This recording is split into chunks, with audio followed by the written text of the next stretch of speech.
가을꽃의 대명사, 국화의 계절을 맞이하여 이번에는 산국의 효능과 발효 기술에 관한 농업생명공학자 김용현 원장의 강좌 내용을 살펴보겠습니다.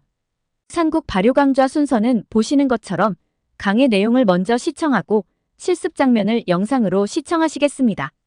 강의 주요 내용은 보시는 바와 같이 특별한 내용이 포함되었으므로 관심 있는 부분을 취사 선택하여 시청하시면 됩니다. 그러면 본격적으로 산국 발효 관련 강좌의 제1부인 강의 내용을 시청하시겠습니다. 먼저 산국이나 감국의 유전자, DNA는 환경 적응 능력 면에서 인간보다 2배 이상 우수하다는 내용을 김용현 원장의 설명으로 들어보겠습니다. 오늘은 산국 발효예요. 원물이 산국입니다. 산국.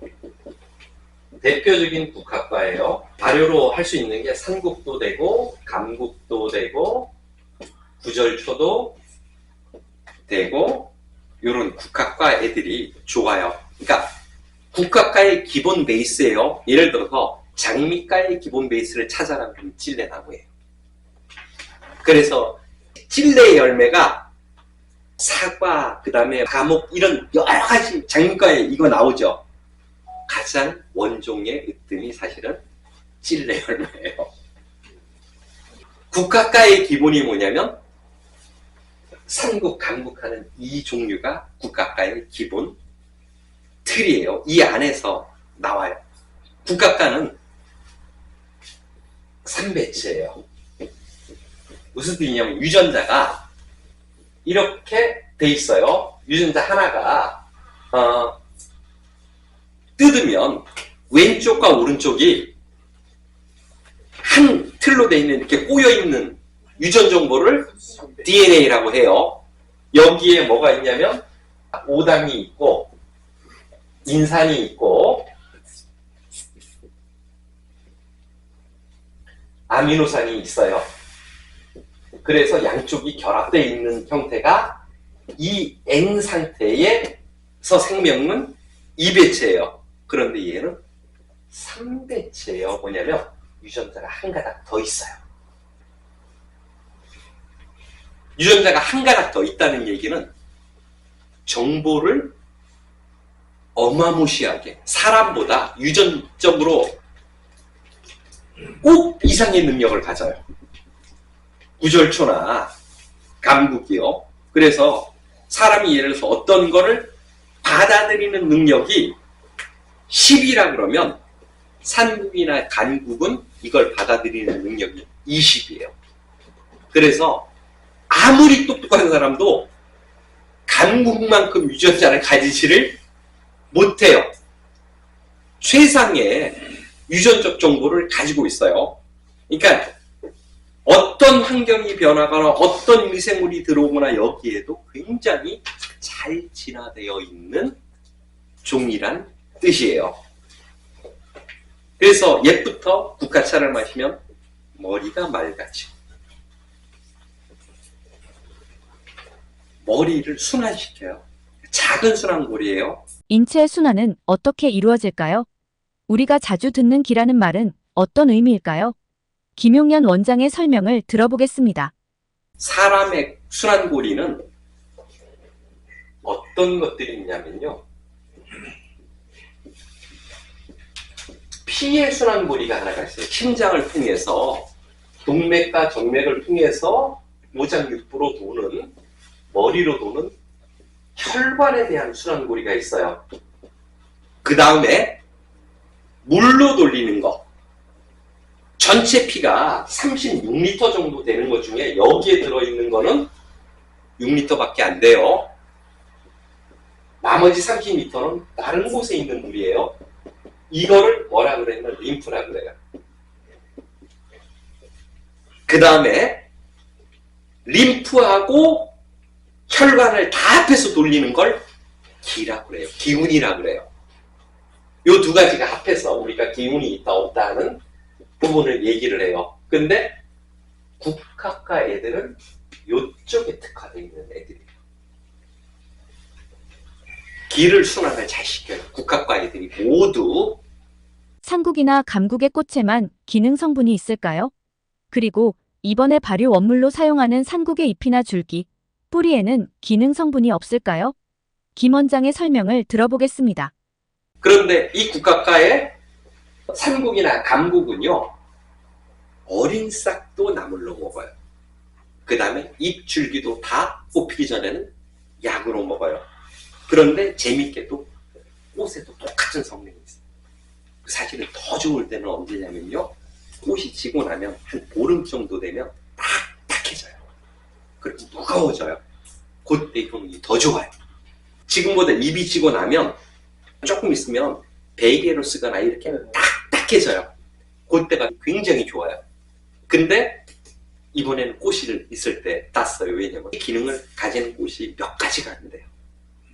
인동 같은 것들이나 아니면 백합이나 이런 것처럼 꽃망울 상태에서 외부로 보이는 게 한 달 이상 가는 애들만 기능성이 있어요. 다른 애들은 기능성이 없어요. 그러니까 메리골드 이런 것들 기능성 있죠. 왜냐면 그게 굉장히 오래 가요. 이거는 몸하고 똑같아요.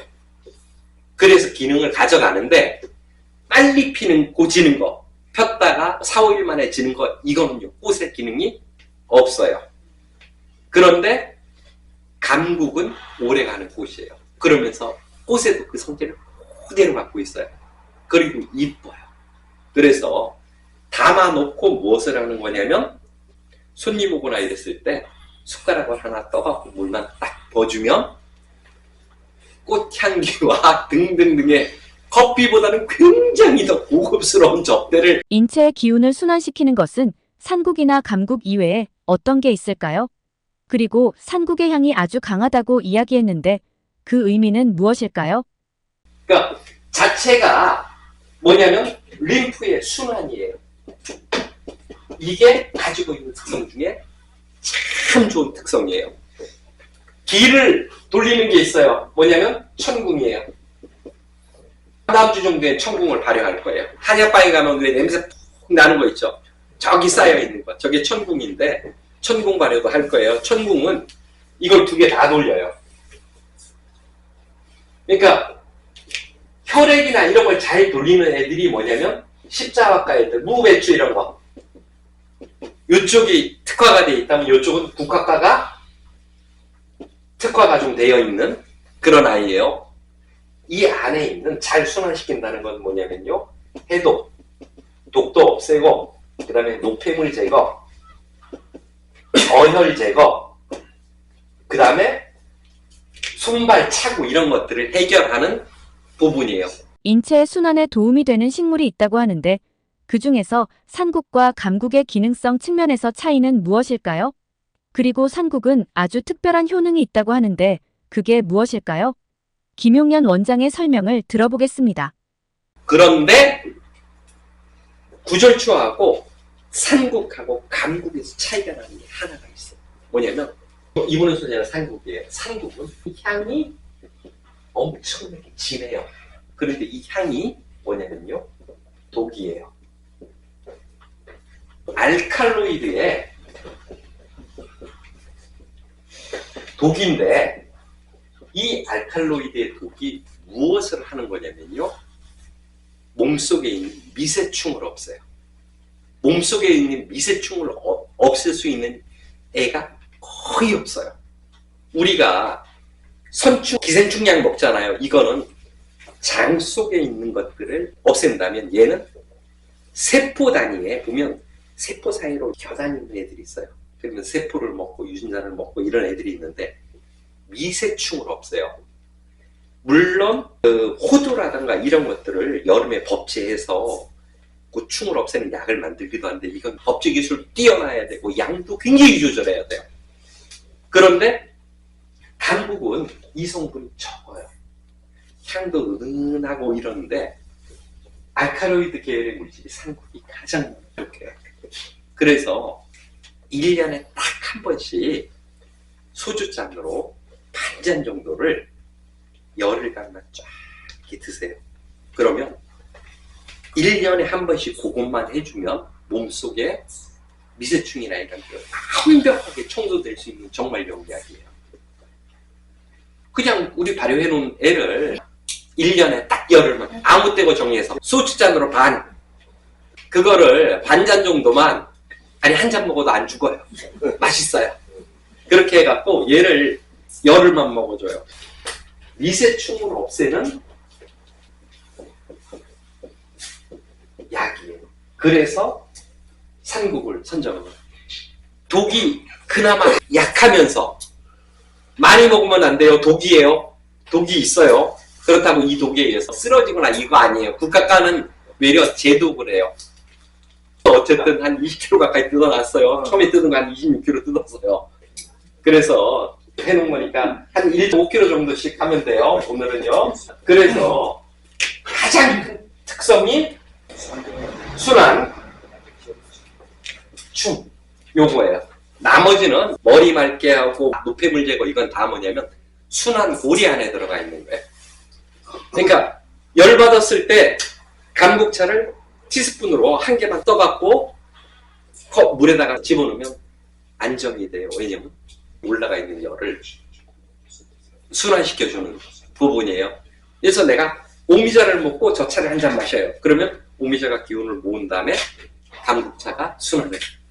참고로 김용현 원장은 발효에 관심 있는 여러분의 성원으로 발효 특강을 보시는 것처럼 확장하였습니다. 매주 토요일은 화성시 주소지에서 그리고 매주 일요일에는 종전처럼 충주시 주소지에서 발효 특강을 진행하고 있습니다. 우리나라 전통 발효에 관심 있는 여러분들의 특강 참석을 기대합니다. 산국 발효 기술 등 산국 발효 관련 강의가 다음 영상에서 계속 이어지겠습니다. 감사합니다.